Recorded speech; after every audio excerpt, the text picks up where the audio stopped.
Now just imagine sleeping outside tonight. No bed, no doona, nothing. You probably wouldn't do it, would you? New figures out today show that this is the reality for more than 100,000 Australians. Yeah, there is help and there's hope as well, like that being offered by the Lighthouse Foundation in Melbourne. But even they are facing tough times. This afternoon's Alicia Gorey explains. We managed to find places next to dumpsters and in doorways at night. The most warmest spot we could ever find was down a side street, down Little Burke. It's survival of the fittest on the streets, with more than 20,000 homeless teenagers in Australia. I think my lowest point would have been having to scrounge out of bins for food, to scraps. It's kind of a battle of wits to keep yourself, mentally focused on just trying to stay alive.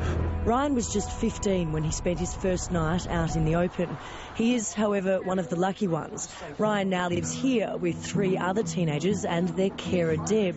Their home is just one of 8 Lighthouse Foundation residences across Victoria. And just like other families, sitting down to dinner together in this household is a must. Some of them can't even look in the eye when they first meet you.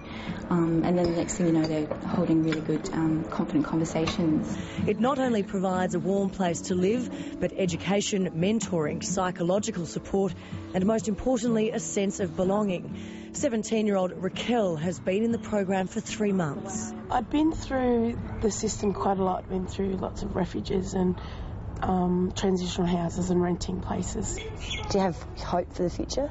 I have now, yes. For the kids who are part of Lighthouse, no 2 backgrounds are the same, and for some of them it's a wonder they've made it this far. I know stories of kids being, when they're young, and particularly it starts when they're young, being put in ovens and having the oven switched on. Kane Bowden is the CEO of the Lighthouse Foundation. We're covering all dimensions of a young person's life, and it costs about $50,000 to do that.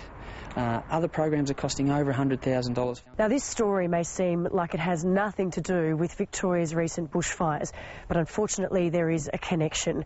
A much-needed boom in donations to bushfire survivors has created a drastic shortfall for many other charities. So much so the Lighthouse Foundation may have to close one of its homes by the end of the year. It would be terrible because you get to know these people throughout every house, and basically they are family or they are friends. For Ryan, just the idea of a home being forced to shut its doors is devastating. If it was the house that I live in, there'd be me and my fellow housemates. We wouldn't have anywhere else to go. We'd be back out on the street. Which is exactly what Lighthouse is trying to avoid. That story from Alicia Gorey, and it looks like a good program, doesn't it? Absolutely.